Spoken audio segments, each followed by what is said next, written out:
Ang Ninuno. Ang kwentong ito ay hango sa totoong buhay. Mula ito sa isa nating kabayan na itagong na lang natin sa pangalang Rodrigo.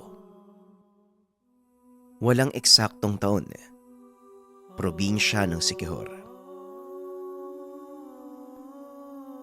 Nang mga panong ito, kasalukuyang nag-aaral sa lihim na karunungan itong si Rodrigo sa ilalim ng pagtuturo at gabay ng sariling ama.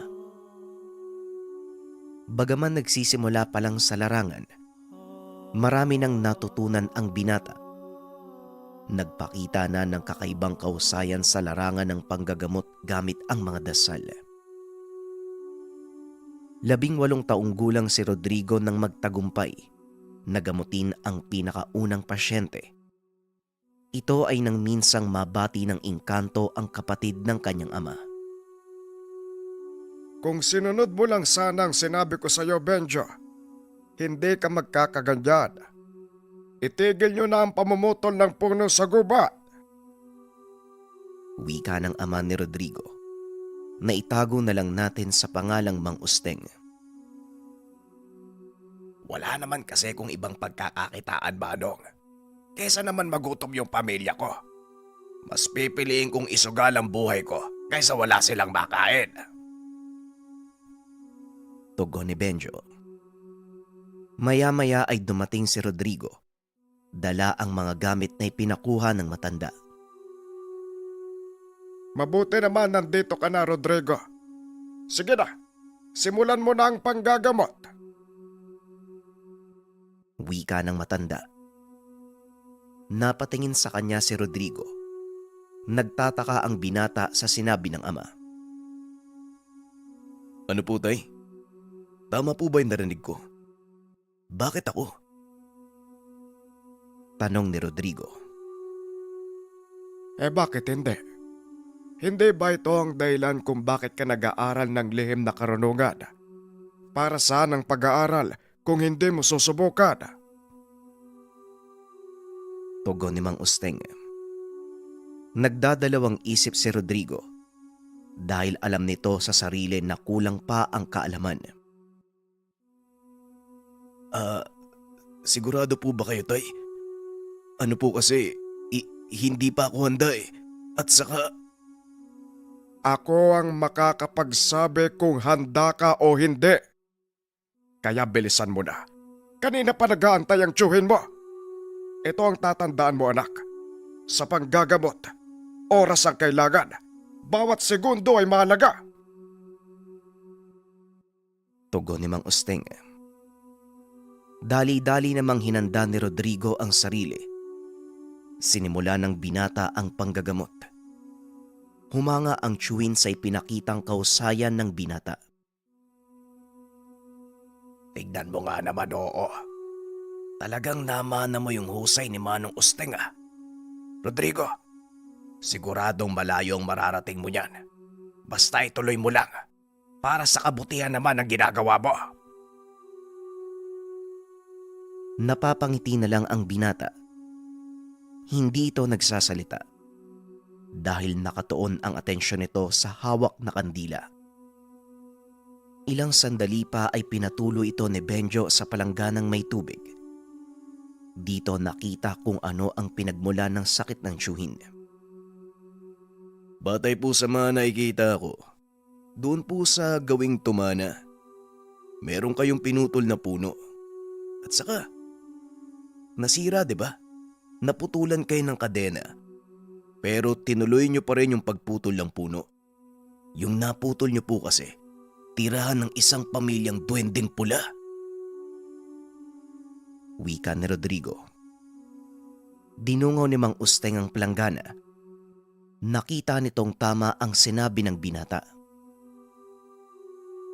Aba, ayos ah. Magaling, Rodrigo. O ngayon, ano ang dapat mong gawin sa tiyuhin mo? Tanong ni Mang Usteng. Magdala ka ng 2 buhay na manok. Talian mo sa paa ng pulang tela at pakawalan sa lugar. Magsaboy ka din ng pulang asukal sa pinutol na puno. Magsindi ka ng insenso. Humingi ka ng tawad. Yung bukal sa puso. Wika ng binata. Matapos ay nag-usal siya ng dasal. Inihip sa noo ng tiyuhin. Matapos ay nawala ang pananakit ng kamay nito. Kinabukasan ay unti-unti ding nawala ang pamamaga. Tuluyang gumaling ng sinunod ang sinabi ni Rodrigo. Ito ang naging simula ng pagiging kilala ng binata. Mas lalo pang pinagtibay ang debosyon sa mga hawak na gamit. Hindi pa ito nakontento dahil nagangad pa ng mas malakas na gamit ang binata. Tay, mukhang dumadami yung mga pasyente natin. Pahirap ng pahirap yung mga kondisyon na kakainkwentro ko. Siguro tay, oras na po para mangalap ako ng mas malakas na gamit. Kailangan na po eh. Wika ni Rodrigo. Nang minsang mag-usap sila ng ama. Kakatapos lang gamutin ng binata ang pasyenteng biktima ng kulam. Tama ka nga eh. Napansin kong medyo nahirapan ka kanina. At sa palagay ko din, napapanahon na nga. Maghanap ka ng malakas na gamit. May irerekomenda kong tao na maaari mong lapitan. Kaso nga lang ha, malayong bahagi ng probinsya ang tahanan niya. Tugon ni Mang Usteng. Tumatanda na ito at alam niyang balang araw, hindi nakakayanin ang malakasang panggagamot. Lalo pat parami ng parami ang banta sa kanila. Dahil sa pagtanggap ni Rodrigo ng mga nakulam at nabarang. Hindi po ako magdadalawang isip tay kung para po ito sa ikabubuti ng nakararami. Handa po ako magsakripisyo. Bukas sa bukas, lalakad po ako. Wika ni Rodrigo. Kinabukasan ay maagang umalis ang binata. Kasama ang kaibigan na itago na lang natin sa pangalang June. Sino ba yung pupuntahan natin sa kabilang dako? Ang alam ko, delikado dun eh. Sigurado ka, pre? Tanong ni June. Oo pare, kailangan kasi. At saka, wala ka bang tiwala sa akin? At isa pa, kilala ni tata yung pupuntahan. Kaya huwag ka masyadong mag-alala. Tugon ni Rodrigo. Mahigit 2 oras ang biyahe papunta sa lugar. Napansin ng binatang mabundok na ang tinatahak nilang daanan. Hindi lang nito pinapalata. Ngunit kinakabahan din siya ng mga oras na yun. Ilang sandali pa ay huminto na ang bus. Narating na ng 2 ang kanilang pupuntahan. Nandito na tayo? Oh, saan naman banda dito yung pupuntahan natin? Tanong ni June. Medyo malayo pa dito eh. Ang sabi ni tatay, kilala daw siya sa bayang to. Kaya maghanap muna tayo ng makakainan at medyo nagugutom na din ako. Doon na rin tayo magtanong-tanong. Pumasok ang 2 sa isang kainan. Medyo marami ang tao sa lugar at karamihan sa mga ito. Mga driver na bumabiyahe sa lugar at iba pang mga tendero ng produkto. Mamili ka na ng uulamin natin pare ha. Ako na yung hahanap ng mauupuan. Wika ni Rodrigo. Nag-ikot ito sa loob ng kainan. Nakakita ng mesa. Kaso nga lang, may isang matandang nakaupo. Nilapitan nito ni Rodrigo. Nakiusap kung pwede silang makiupo ng kaibigan. Walang problema. Ako lang naman mag-isa dito. Tugon ng matanda. Maya-maya ay dumating si June. Dala ang kanilang pagkain. Ayos. O ito pre, kain na. Wika ni June. Napansin ni Rodrigo na tila nangihina ang matanda. Nakapako ang tingin sa dalang pagkain ng kaibigan. Tang, kumain na po ba kayo? Tanong ng binata. Napayuko na lang ito sabay iling. Kagad namang inutusan ni Rodrigo ang kaibigan na kumuha pa ng isang plato ng pagkain para sa matanda. Nako, wag na. Nakakahiya naman. At isa pa, baka magalit ang may-ari. Bawal kasing kumain ng mga kagaya ko dito. Hindi lang ako napansin dahil maraming tao. Wika ng matanda. Hindi po kayo papalabasin yan. Ako pong bahala sa inyo. Tugon ng binata. At habang kumakain nilapitan sila ng isang lalaki, walang pagdadalawang isip na sinita ang matanda. Ilang beses ko bang sasabihin sa'yo, Tandang Hiner, na hindi ka pwedeng tumambay dito? Ang kulit mo rin, Hino. Talagang kumain ka pa. Narende si Rodrigo sa sinabi ng lalaki. Kaya naman tumayo ito at kinumpronta. Sandali lang naman po. Hindi naman nata na pagsalitaan nyo ng ganyan yung kasama ko. At isa pa, babayaran naman namin yung kinain niya. Ano bang problema? Wika ng binata. Napangiti ang lalaki at umiling. Sino ka naman ha? Yabang nito ah. Tanong ng lalaki. Hindi mo ba nakikita? Kumakain kami sa karinderya. Nagbabayad kami. Kaya siguro naman, alam mo ang kalakaran. Tugon ni Rodrigo. Medyo naiirata na ito dahil tila ayaw paawat ng lalaki. Hinila pa nito ang kamay ng matanda upang itayo. Hinawakan ng binata ang kamay nito. Nagulat ang lalaki dahil napakaigpit ng kapit ni Rodrigo. Hindi mo alam kung sino yung binabangga mo, bata ah. Dayo ka dito, no? Tugon ng lalaki.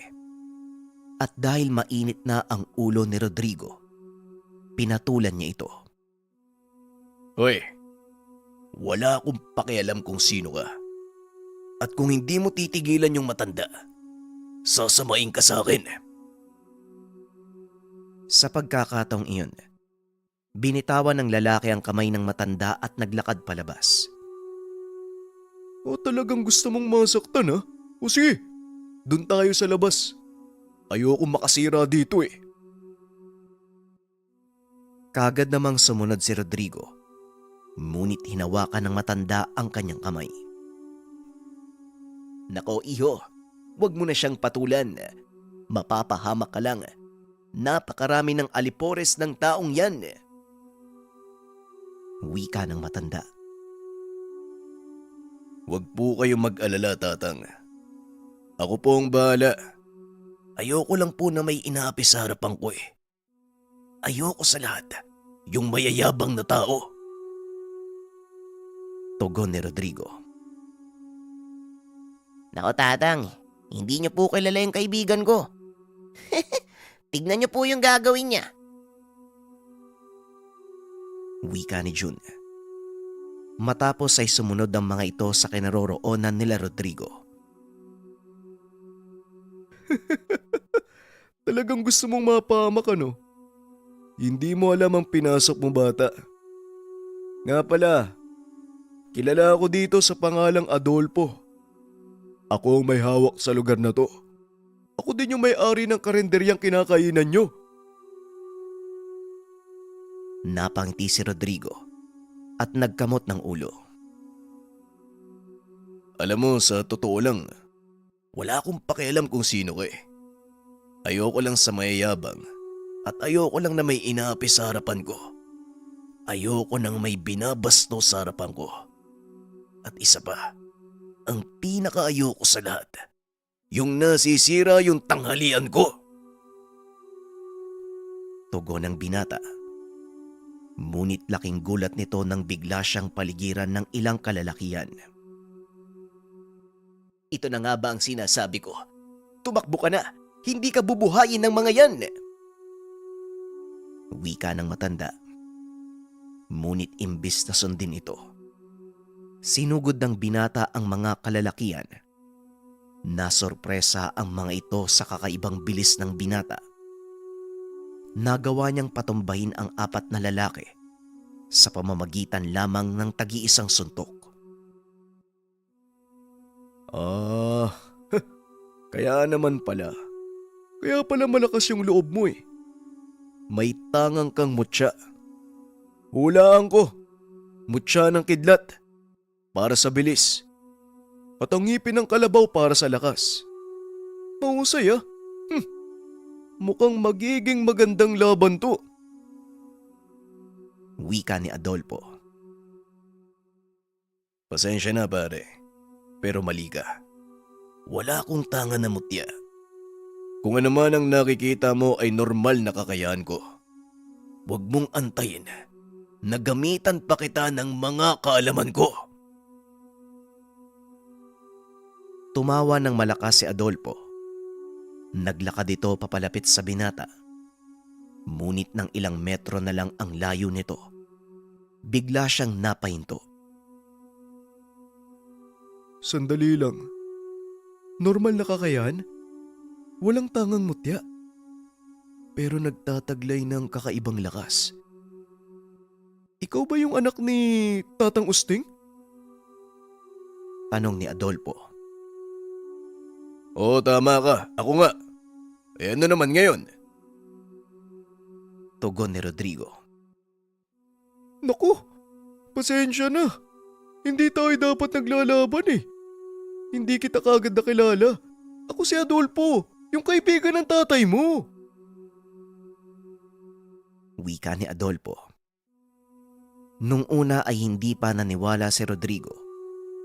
Ngunit nang ipakita nito ang medalyong suot, kagad itong nakilala ng binata. Yan nga yun ah. Yan yung medalyon ng tatay ko. At sabi niya sa akin, kung sino man ang may suot niyan, yun ang pagkakakilanlan ng taong pinapahanap niya. Tugon ni Rodrigo. Nilingon niya si Jun. Nagtataka ito dahil wala na yung matandang kasama nila. Wala na eh. Umalis na si Tatang. Hindi ko din namalayan.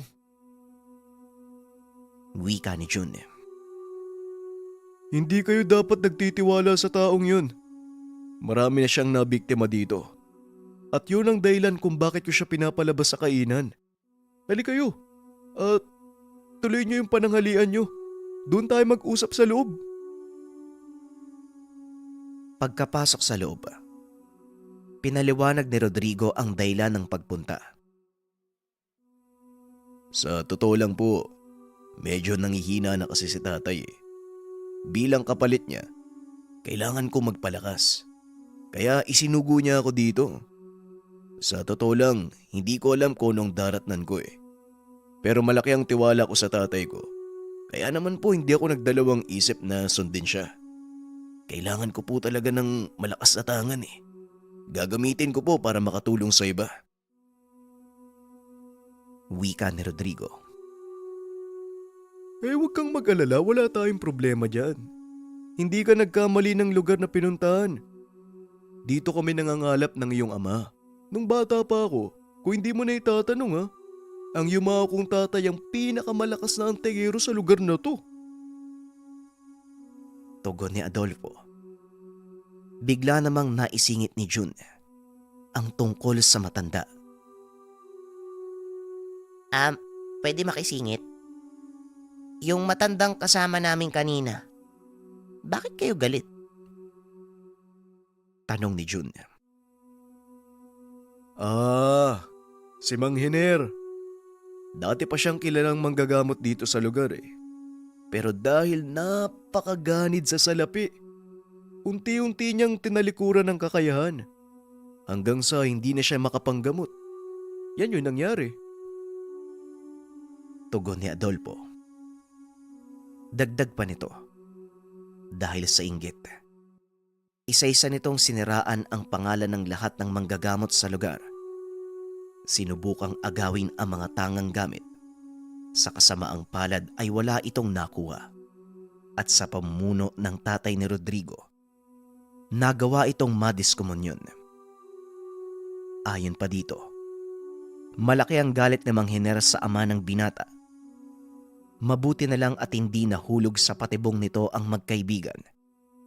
Dahil kung sakaling mangyari yun, maaaring hindi na sila makaalis ng buhay sa lugar. Teka, bakit naman kami hindi makakaalis ng buhay dito? Ano po bang mangyayari kung sakali? Tanong ni Rodrigo. Kung maraming mabuting antingero sa lugar na to, may mga gumagamit din ng kapangyarihan mula sa kaliwa. Ang kakayang taglay mo ay purong kanan, kaya makakakuha to ng atensyon ng mga kaliwa. Ang mabuti pa, sumama kayo sa bahay. Huwag kayong mag-alala. Walang gagalaw sa inyo pagkasama niyo ako. Tugon ni Adolfo. Pagkarating sa tahanan, nakita nito ang ilang kalalakihang nagtitipon sa harapan ng maliit na altar. Nagtataka ang binata, kaya hindi na nito napigilan ang sariling magtanong. Sino po sila, Manong? At saka ano pong ginagawa nila? Huminto sandali si Adolfo. Tinawag ang mga kalalakihan. Sila ang aking mga mag-aaral. Naghahanda sila para sa mahal na araw. Tamang-tama ang dating nyo ha. Bukas Lunes Santo na. Kung gusto nyong makakuha ng malakas na gamit, manatili muna kayo hanggang sa susunod na linggo. Walang pagdadalawang isip na pumayag ang binata. At habang naroon siya, pinag-aralan nito ang pamamaraan ni Adolfo. Bagaman may kaalaman sa mga dasal, dumidepende ito sa mga tangang mutya. Ipinakita din ito ang mga alagang gamit, kagaya ng mutya ng bulak, mutya ng kidlat, marindakit, o mutya ng bundok. Napakarami pang iba. Ngunit ang talagang nakaagaw ng atensyon ni Rodrigo, ang pagbabaon ng mutya sa katawan. Pinanood niya ang pamamaraan ng pagbabaon. Kung titignan ay napakasakit. Ngunit ayon kay Adolfo, nagbibigay ito ng karagdagang kakayahan sa may tangan, depende sa mutyang ibabaon sa katawan. Hindi kumbinsido ang binata sa sinabi ni Adolfo. Kaya naman hinayaan itong masaksihan ni Rodrigo ang pagsubok sa bagong baong mutya. Eto yan oh. May ibinaon sa katawan ng taong yan. Kapirasong tipak ng batoo mo. Manood kang mabuti, Rodrigo. Wika ni Adolfo. Nanlaki ang mga mata ni Rodrigo nang makita niyang lumalakad sa ibabaw ng nagbabagang uling ang lalaki. Hindi man lang napaso ang talampakan nito. Kasunod ay ang mainit na tubig. Ibinuhos sa likuran, ngunit tila walang epekto. At ang pinakahuli, sa pamamagitan ng itak. Ilang ulit na pinagtataga ng ilang pang kalalakihan ng katawan ng nagpapasubok. Laking gulat ni Rodrigo dahil hindi man lang tinablan ang katawan ng taong iyon. Yan ang isa sa mga katangian ng batoo mo. Kadalasang tangan ng mga haring bakal. Wika ni Adolfo. Sa palagay ko, kailangan ko din yan. Sa ngayon kasi napakaraming banta sa buhay namin ni tatay. Dahil sa mga mangkukulam at mga mambabarang na nakakainkwentro ko. Ayaw kasi ni tatay na patayin ko sila eh. Tugon ni Rodrigo. Kasi yung tatay mo, talagang malambot yung puso pagdating sa ganyan. Pero sige, kung talagang gusto mo, matutulungan kita. Wika ni Adolfo. Kagad sinimula ng ritual ang pagbabaon ng kaperasong tipak ng batoomo sa katawan ng binata. At nang matapos ito, naramdaman ni Rodrigo ang malaking pagbabago sa katawan. Anong nangyayari? Bakit? Bakit ganun? Bakit parang bumigat yung pakiramdam ko? Normal lang ba to?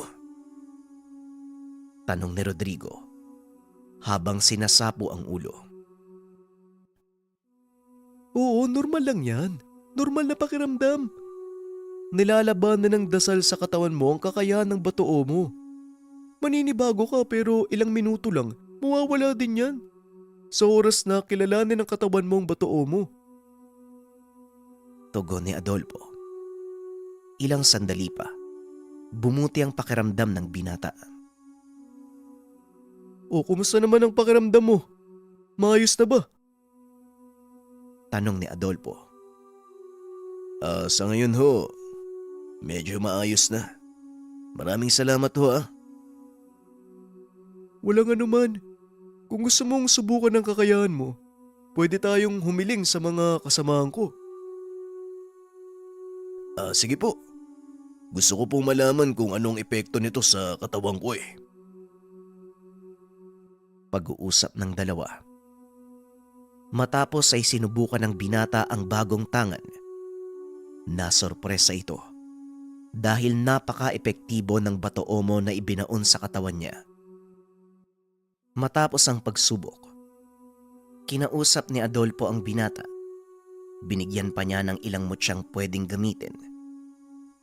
Kagaya ng mutya ng linta, mutya ng puso ng saging, mutya ng suso, at mutya ng bigas. Tuwang-tuwa si Rodrigo dahil alam nito sa sarili na napakabisa ng nakuwang gamit. Ngunit nang pauwi na sila, saka pa lamang lumantad ang kaguluhan. Kasalukuyang nag-aabang ng bus pabalik sa kanilang lugar sina June at Rodrigo nang biglang nagpakita ang matandang tinulungan nila sa kainan ni Adolfo. Kung nalaman ko lang ng mas maaga, hindi ka na sana umabot pa sa tahanan ni Adolfo. Wika ni Mang Hiner. Tatang, wala po akong personal na galit sa inyo. Kung galit po kayo sa tatay ko, siguro naman may sapat siyang dahilan kung bakit nangyari ito. Tugon ni Rodrigo. Wala kang alam.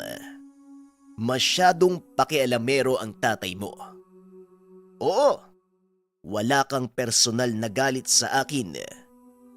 Pero ako, meron. Galit ako sa lahat ng kaanak at kaibigan ng taong nagtanggal sa akin ng kakayahan. Wika ni Mang Hiner. Sabay senyas. Naglabasan ang ilang kalalakian. Walang pang itaas na saplot. Tadtad ng mga tattoo ang katawan. May mga nakasabit ding medalyon sa leeg ng mga ito. Kagaya ng sinabi ko, tatang, wala akong personal na galit sa inyo. Pero kung talagang mapilit kayo at masasaktan kami ng kaibigan ko, wala akong magagawa kung hindi ang lumaban. Huwag niyo lang sana akong sisisihin sa mangyayari. Tugon ni Rodrigo. Hindi nito lubos na maisip na napakarami palang nagtatangan ng mga agimat sa lugar. Ang buong akala niya, dahil sa modernong panahon, unti-unti nang naglaho ang ganitong paniniwala. Kagad naglapitan ang mga kalalakian. Kinuyog ang magkaibigan. Sinabihan ni Rodrigo ang kaibigang wag lalayo sa kanya. Kanya-kanyang sugod ang mga kalaban, ngunit nagagawang iwasan ng binata ang mga atake. Kaagad ding gumagante ng suntok. Sa kabila ng napakaraming bilang ng mga ito, nagagawang makalamang ng binata sa laban. Napabagsak na nito ang ilan sa mga kalalakian, ngunit napakarami pa rin ang naiwan. Jun, sa oras na makahanap ka ng pagkakataon, tumakbo ka sa kainan ni Mang Adolfo. Humingi ka ng tulong. wika ni Rodrigo. Nang makakita ng pagkakataon, mabilis na tumakbo ang kaibigan papunta sa karinderya. Habang pilit na nilalabanan ang mga sumasalakay, walang kaalam-alam ang binata na unti-unti na pala siyang nahuhulog sa patibong ng matanda. Ilang sandali pa, nakaramdam siya ng panghihina.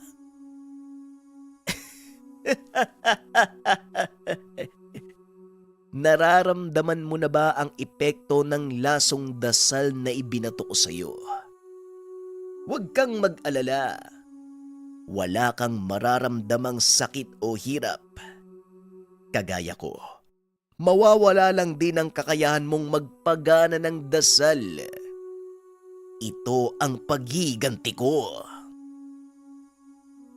Wika ni Mang Hiner. Hindi na makatayo ang binata. Tanging proteksyong bigay ng Bato Omo na lang ang nagpapanatili ng kanyang kamalayan habang patuloy na binabayo ng gulpe ng mga kalalakihan. Kahit kailan, hindi ka makukontento sa buhay mo. Kahit mapatay mo pa ako, hindi mo mapapakinabangan ng makukuha mong kapangyarihan mula sa akin. Tugon ni Rodrigo. Hanggang sa tuluyang bumagsak ang katawan nito. Nakadapa na sa lupa si Rodrigo, ngunit nakikita pa din ito ang nangyayari sa paligid. Papalapit sa kanya si Mang Hiner. Akmang hahawakan siya ng matanda nang bigla itong tumilapon. Naramdaman na lang ng binatang may kung sinong umakay sa kanya patayo. Hindi ito ang oras para matulog. Uy! Rodrigo, kailangan mong tapusin yung laban. Wika ni Adolfo. Sabay bulong ng dasal sa tenga ng binata. Laking gulat ni Rodrigo dahil unti-unting nanumbalik ang lakas ng katawan. Maraming salamat, Mang Adolfo. Huwag kang mag-alala. Tatapusin ko ang labang ito. Hindi para sa akin, kung hindi para kay Mang Hiner. Tugon ng binata. Sabay lakad papunta sa kinakatayuan ni Mang Hiner. Isa-isang naglabasan ang mga kasama ni Adolfo upang harapin ang tauhan ng matanda. Gamit ang mga kaalaman sa mga dasal, iginapos nito ang matanda at pilit na pinaluhod. Nang hindi na ito makakilos, idinampi ni Rodrigo ang palad sa noo ni Mang Hiner. Nag-usal ng mga dasal. Anong ginagawa mo? Tatanggalan mo na naman ako ng kakayahan. Pasensya na, pero hindi ako titigil. Hindi lang kita tatanggalan ng kakayahan. Maging ang alaala mo. Makakalimutan mo ang lahat. Simula nang matuto ka sa lihim na karunungan, hanggang sa araw na ito. Walang nagawa ang matanda dahil hindi nito makalas ang dasal na ibinalot sa kanya ng binata. Hanggang sa tuluyang natapos ni Rodrigo ang orasyon. Sa isang ihip, nawalan ng malay si Mang Hiner. Biglang kumalma ang paligid. Nagsipagpulasan din ang mga tauhan ng matanda. Nakainga ng maluwag si Adolfo dahil alam nito na tapos na ang kaguluhan. Tuluyan ng natuldukan ang pagigante ni Mang Hiner. Hindi lubusang akalain ni Rodrigo na mararanasan niya ang ganitong pangyayari. Ngunit kahit papano, natuto siya ng mahalagang aral. Walang maidudulot na maganda ang pagigante. Matapos ang kaganapan, umuwi ang binata sa kanyang ama. Ikwenento ang nangyari. Hindi ito makapaniwalang nagawa iyon ni Mang Hiner dahil ang buong akala niya, patay na ito. Ngunit sa kabila ng masamang karanasan, Masaya si Rodrigo dahil alam niya sa sarili na hindi siya nag-iisa. Napakarami niyang kagaya na nag-aaral ng lihim na karunungan. Minsan niyang napatunayan ang bagay na ito nang mapunta siya sa baryo ng mga antingero. Ang kwentong ito ay hango sa totoong buhay. Mula ito sa isa nating kabayan na itago na lang natin sa pangalang Elmo. Walang eksaktong taon. Barusbos. Anak, oy. Saan ka na naman ba pupunta? Oy, Niba. Alam mo ba to? Etong anak mo aalis na naman, no? Wika ni Tatay Tiban. Oo, Tiban.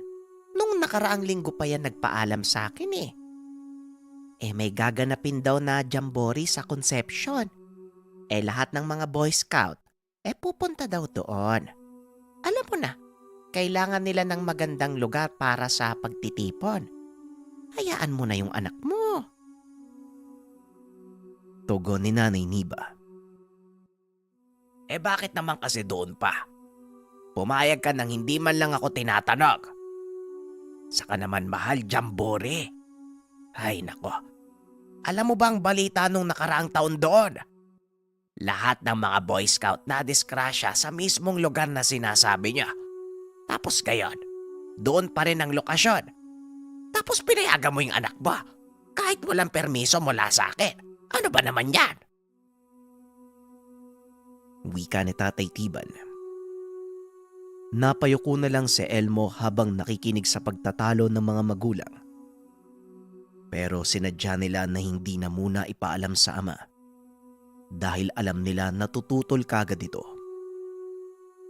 Napagkasunduan nila ng ina na sa mismong pag-alis, doon na magpapaalam kay Tatay Tiban nang sa ganun wala na itong rason upang umatras. Napagalitan ng ama si Nanay Niba at sinabing kinukonsinti nito ang anak. Pero ayon sa ina, kailangan ng anak na maranasan ang mga ganitong kaganapan nang sa ganon mahasa ng bata ang mga abilidad, lalo na sa pakikisama sa ibang tao. Pero para sa ama, may iba pang mga pagkakataon at panahon sa pakikipagkapwa-tao.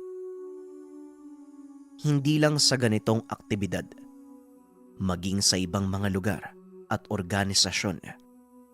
Huwag lang sa lugar na delikado ang mga dayo. Niba, dapat sabihin nyo din sa akin na alam mong tutol ako pero wala na eh. Andyan na yan eh. Alam mo ba kung ilang mga bata ang kinain sa lugar na yon? Hindi lang simpleng talon o bundok ang pupuntahan nila. Lugar yon ng mga engkanto na halos taon-taon nangunguha ng buhay ng mga bata. Kung ayaw niyong makinig sa akin, o sige, kayo ang bahala. Pero wag niyo kong sisisihin kung may mangyaring masama sa anak natin. Wika ni Tatay Tiban. Tay, wag naman po kayo magalit. Ayoko po nag-aaway kayo ni nanay. Hindi naman po kami magtatagal dun eh. Pangako po, babalik po ko ng ligtas at maayos. Naiintindihan ko na para po sa akin yung sinasabi nyo. Pero po tay, kailangan ko pong maranasan to. Lalo na po sa pagtanda ko. Kailangan ko pong kayanin yung mga gantong bagay. Natigil sa pagsasalita si Elmo nang sumingit ang ama. Wala na ba akong karapatan na pigilan ka? Anong malaki ka na? Ilang taon ka pa lang eh. 13 anyos ka lang. Tapos gusto mo nang maranasan yung kung ano-anong bagay. Kahit nga ultimo pagkain mo, kailangan mo pa ang nanay mo. Tapos ganyan. Huminga ng malalim si Tatay Tiban. Alam niya na kahit anong sabihin ng mga oras na yun, hindi na magbabago ang isip ng anak.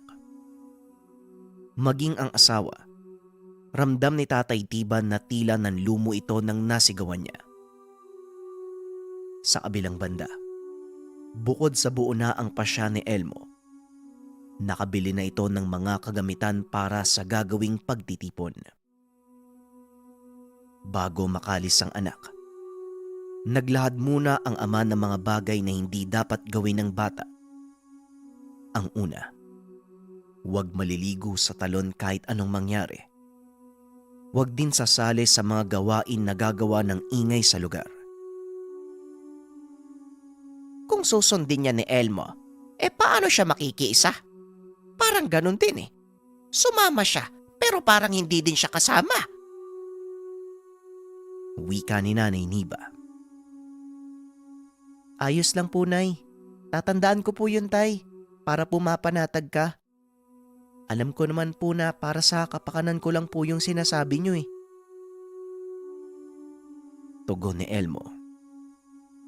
Hanggang sa makarating ang kaibigan, nakabihis na ito. Dumaan lang doon para sunduin siya. Nakatitig lang ang ama habang papalabas ang anak. Baka sa mukha ng bata na masaya ito. Bukod sa mga aktibidad, may sariling plano sa Elmo na gagawin na hindi naman lingid sa kaalaman ng mga magulang. Hoy mga bata, Elmo ha, ang bili ng tatay mo. Anak, wala kami doon para bantayan ka ha. Nga pala, may ibibigay ako sa inyo. Eto, panyo ng birhen, pang protection, hindi lang pampunas sa pawis.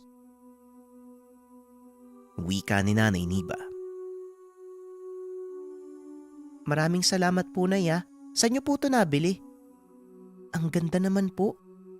May nakaburdang imahe ng birhen. Ano pong ibig sabihin nito? Tay, pangako po. Sasama po ako, pero susundin ko po lahat ng sinabi niyo. Pangako ko po yan. Wika ni Elmo. Wala na ako magagawa. Basta umuwi ka ng ligtas. Sundin mo ang lahat ng bilin ko at mag-iingat ka. Sige na, naghihintay na ang kaibigan mo. Dalian mo na. Wika ni Tatay Tiban. Ngumiti si Elmo. Humalik na sa mga magulang bilang pagpapaalam. Habang papalayo ang bata, napabigkas si Nanay Niba ng simpleng dasal para sa maayos na biyahe ng anak. Bago tuluyang makapunta sa lugar, marami pang mga bata ang sinundo. Halos puno na ang mga jeep na inarkila ng mga namamahala sa Jamboree. Ilang paaralan din ang nakilahok sa aktibidad. Ilang oras ang naging biyahe bago nila narating ang lugar na pagdarausan ng pagtitipon. Tuwang-tuwa naman ang lahat. Napakaganda ng lokasyong pinaglagyan ng mga papag at mga bahay para sa 3 araw na pananatili sa lugar. Bago magtanghalian, inipon ng mga lider ang bawat bata. Naglatag ang mga ito ng mga gagawin at mga hindi dapat gawin. O mga bata, makinig kayo sa sasabihin ni Mang Pedring ha. Siya ang nakatoka sa hanay natin. Lahat ng sasabihin niya, pakinggan niyo ha, para maiwasan natin na magkaroon ng problema. Wika ni Teacher Ann. Ang mga bata, una sa lahat, hindi kayo pwedeng lumabas sa mga nakalagay na harang. Kada lugar na makakakita kayo ng dilaw na watawat, ang ibig sabihin hindi kayo pwedeng lumampas. At syempre, hindi kayo pwedeng pumitas ng kahit anong halaman sa lugar para maiwasan ang problema. Magtatanong muna kayo sa akin na, o hindi kaya kay Teacher Ann, bago kayo gumawa ng kahit anong bagay. Wika ni Mang Pedring. Sumang-ayon ang mga bata, maliban sa kaibigan ni Elmo na si Jerry. Para itong may diferensya sa pagsasalita. Mahina ang pandinig. Ganun pa man, nakikitawa ito kapag may nakikita na masaya sa mga kasama. Sa kabilang banda, Tila wala itong naintindihan sa lahat ng sinabing alituntunin ng matanda. Ramdam ito ni Elmo, lalo pat napansin niya na iba ang ginagawa ng kaibigan. Naging alerto naman si Elmo sa pagbabantay kay Jerry dahil baka merong masamang mangyari sa kaibigan. Sa kasamaang palad, kahit anong paliwanag na ang ginawa ni Elmo, ayaw siyang pakinggan. Tinatakpan pa nito ang tenga, tumatawa na tila nang aasar pa. Pero hindi naman ito pinatulan ni Elmo, bagkus niyaya na lang na tumulong sa mga gawain. Ano bang nangyayari sa'yo? Parang wala kang narinig sa lahat ng bilin ah. Ayos ka lang ba, Jerry? Tanong ni Elmo. Paano natin masusulit yung lugar kung lahat bawal? Sa palagay ko, wala namang masama kung maliligo tayo sa talon eh. Pero dun yun banda oh. Wika ni Jerry. Pipigilan pa sana ito ni Elmo, pero bigla na lang itong tumakbo. Dahil abala ang lahat, walang nakapansin sa kanila. Tinatawag pa ni Elmo ang kaibigan, pero mas mabilis ang pagtakbo nito. Ilang sandali pa narating na ng dalawa ang nasabing talon. Namangha si Elmo sa ganda ng lugar, pero nakita niya ang mga nakapalibot na harang. Naalala niya ang bili ni Mang Pedring, maging ng ama. Pipigilan sana ni Elmo si Jerry, pero huli na ang lahat dahil biglang tumalo ng kaibigan. Ni hindi nang hubad ng saplot ang bata, tila wala itong nakikitang babala, ni hindi man lang pinakinggan si Elmo. Jerry! Jerry! Nasaan na yun? Hoy! Huwag ka naman magbiro ng ganyan oh! Tulong! Tulungan niyo kami! Wika ni Elmo. Pero kahit anong sigaw, walang tao na nakakarinig sa kanya. Kinakabahan si Elmo. Tila kada sigaw, umieko lang ang tinig. Ilang minuto pa ang lumipas. Napagpa siya ng bata na bumalik sa lugar kung nasaan ang mga kasama. Pero hindi niya maalala kung saan ang tamang daan. Hindi niya alam kung saan susuot dahil sa sukal ng gubat. Kahit anong gawin niyang paglalakad, bumabalik lang siya sa parehong pwesto. Hanggang sa napagod na si Elmo kakahanap sa daan pabalik. Dahil makapal ang mga puno sa lugar, kahit maliwanag pa, medyo madilim ang paligid. Nagsimula nang umiyak ang bata. Kinuha niya ang panyong binigay ni Nanay Niba at pinunas sa luha. Matapos maipunas sa muka, itinali ni Elmo ang panyo sa ulo. Minuto lang ang lumipas nang may nakita siyang matandang naglalakad. Biglang nabuhayan ang bata. Sinalubong niya ang matanda. Humingi ng tulong.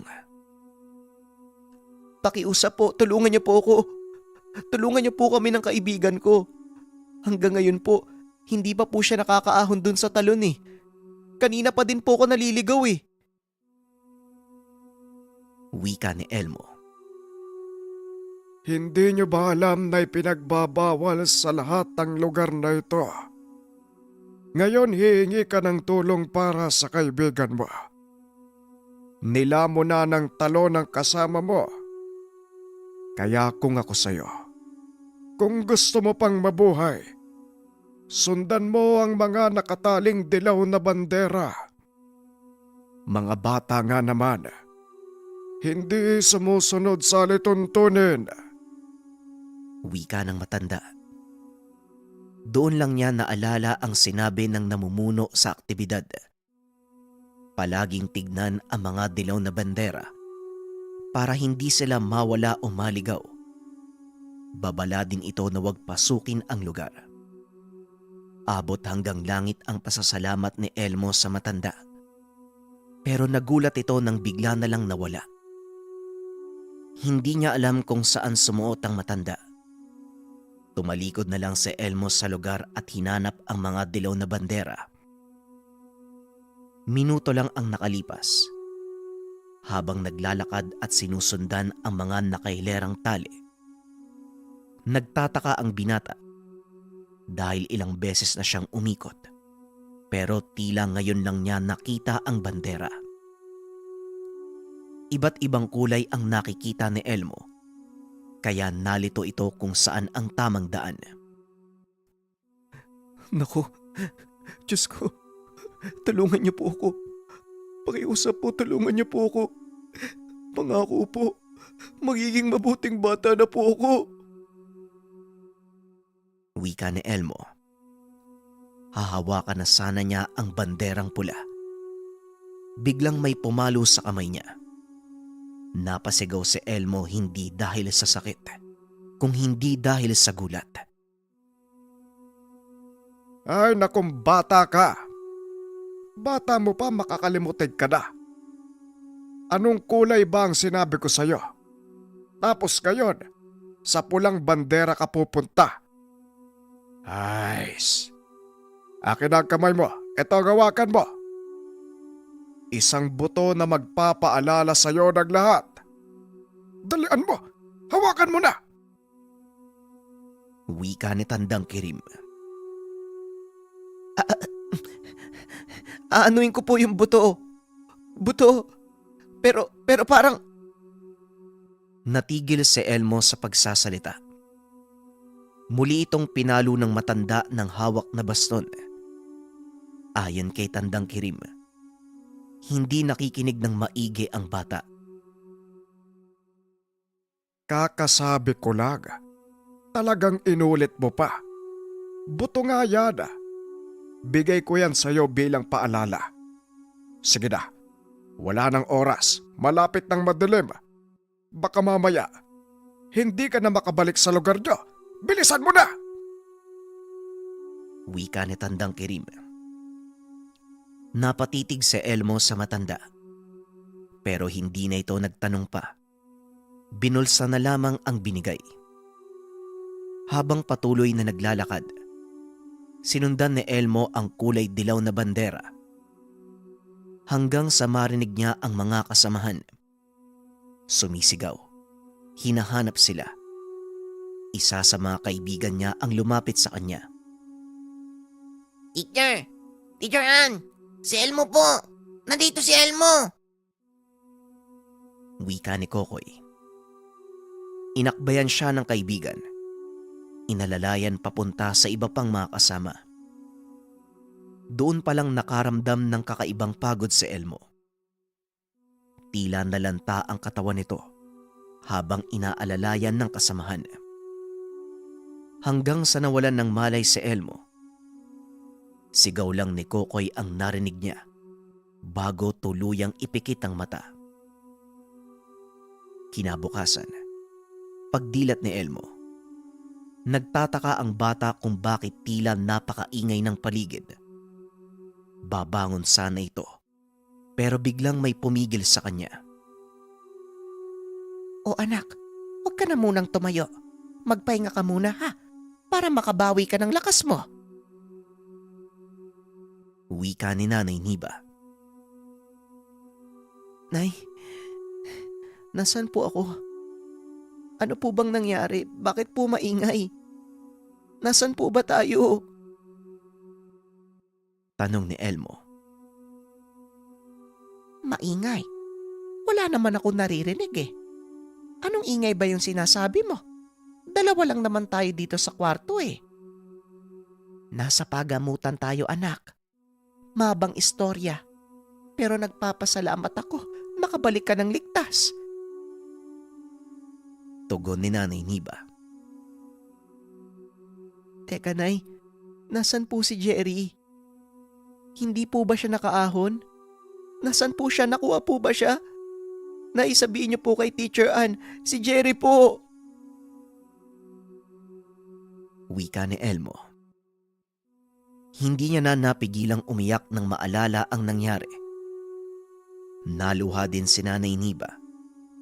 Sinabing hindi pa rin nakikita ang kaibigan ni Elmo. Dagdag pa ng ina.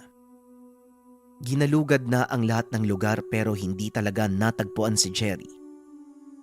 Nanalangin na lang ito. Nagpapasalamat na ligtas si Elmo. Hanggang sa tuluyan ng makauwi ng tahanan ng bata.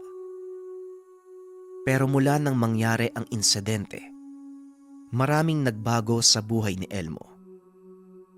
Kapag nagigising, palagi siyang nakakarinig ng ingay.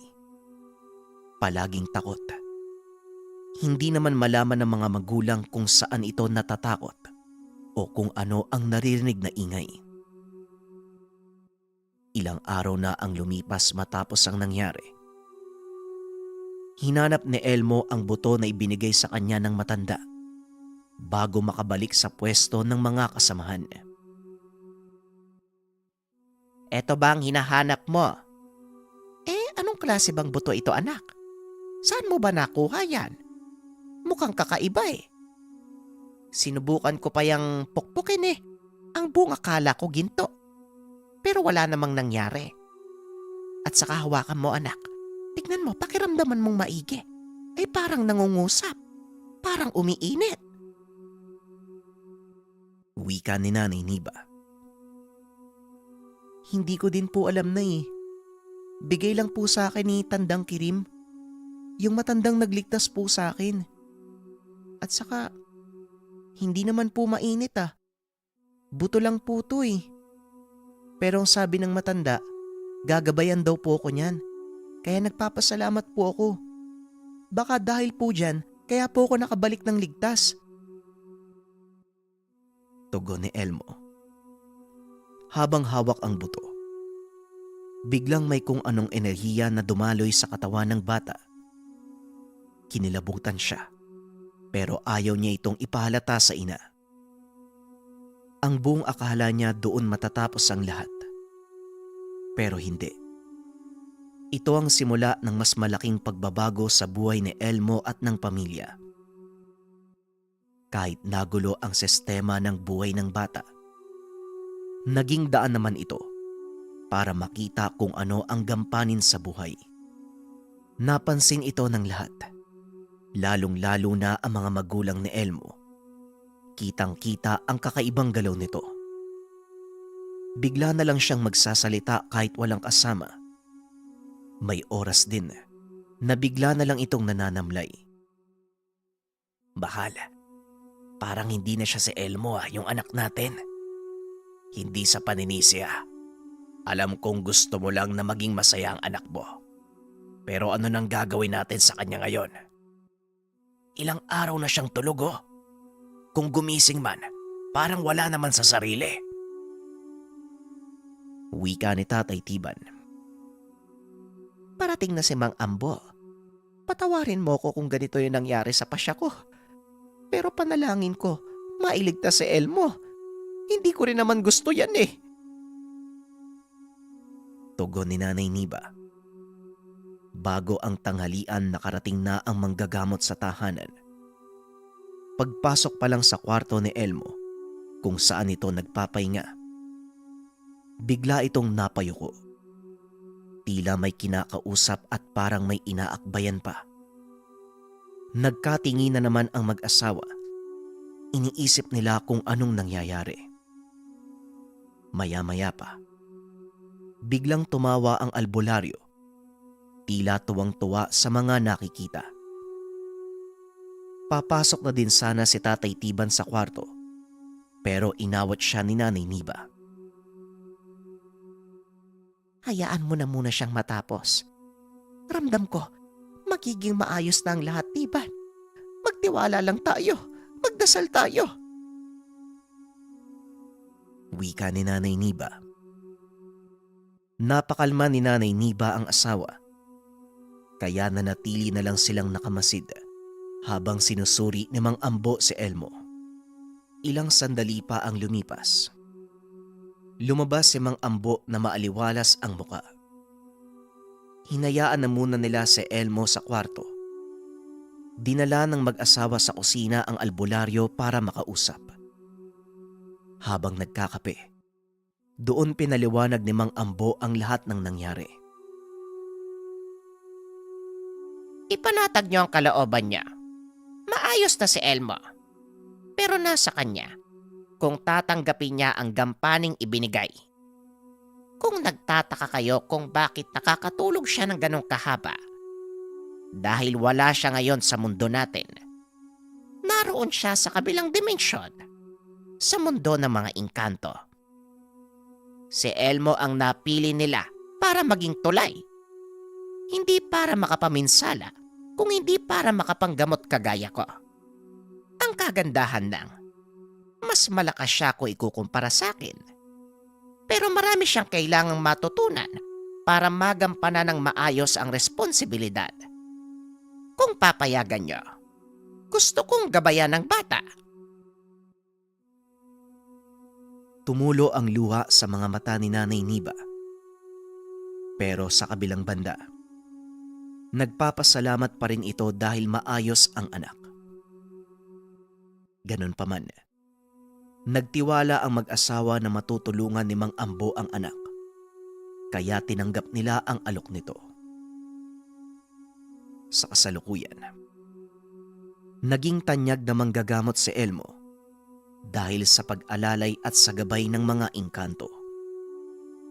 Tinulungan niya ang mga nakapalibot sa kanya. Naging tagapagpamulat din si Elmo sa mga taong hindi naniniwala sa kakaibang bagay sa pamamagitan ng kakayahang ibinigay sa kanya na ibabahagi niya ito ng maayos at may kabuluhan. Bukod pa dito, nakapagtapos si Elmo sa kursong guro, kaya naman mas maraming nagtiwala sa kanya. Bukod sa pagbabahagi ng kaalaman, nakapagbabahagi din siya ng kagalingan sa taong bayan. Magandang araw, JD. Meron ka bang bracelet na pampaswerte or pampaswerte kapag tumataya ka? Shoutout kay Jennifer Santos para sa message na to. Meron tayong spiritual bracelet kandili. Suot ko ngayon yung version 1, mga kabayan. Ito siya, version 1 natin. At ito naman yung version 2. So mga nagtatanong, anong difference ng version 1 and version 2? Design lang, mga kabayan. Personally, mga kabayan, dalawa yung meron ako nito. Sinusuot ko siya kapag meron akong malaking meetings. JD, anong mas gusto mo sa dalawa? Depende. Yung version 1 kasi, kapag gusto ko yung simple lang, kasi hindi masyadong nag-standout yung design niya. Kapag naka-t-shirt lang ako, tapos simpleng damit lang, pero swerte, version 1. Pero kapag gusto kong nag-standout talaga yung itsura ko, ang ginagamit ko itong version 2, kitang-kita naman sa design kung gaano siya kaganda. Ano naman yung bisa nito, JD? Kung familiar kayo sa piyaw, ganun din yung bisa nito, pampaswerte sa lahat ng aspeto. Ang kaibahan nga lang, mas mabisa to kasi binasbasan to ng mga antingero at same time, meron tong kasamang dasal at syempre mas mura to ng 100% compare sa piyaw.